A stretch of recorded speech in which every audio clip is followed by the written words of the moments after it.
იცან იცი? რაცივია, გაყინული. 16 გრადუსი ყინუა გარეთ, ბიჭო, რასა? გაყინო. ძალიან ბევრი გამოვიდა. აი ეს. უყურე, სხვადასხვა ფერი რო გამოვიდეს. აიღეთ ამას ემენებს. ეს ხო სხვადასხვა ფერია.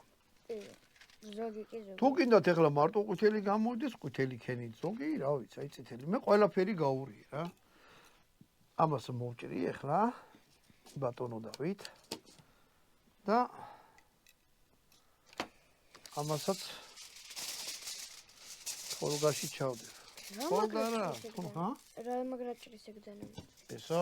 აუ ეს ბიჭო ფილფანის გაკეთებული დანა რასა?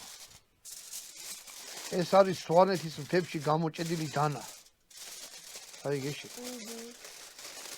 ხო? შეხარ სვანეთში ნაყოფი? არა. არც მე არა ვარ სამწუხაროდ. ალბათ იმიტომ რომ სამხედრო ნაწილი არ იყო და სადაც სამხედრო ნაწილი არ იყო იქ არ. მაგრამ არა უშავს, წავიდეთ იგეთი კაცია, მაგარ საჭმელებს აკეთებს, ვესტუმროთ. ან დავადგეთ რავი რა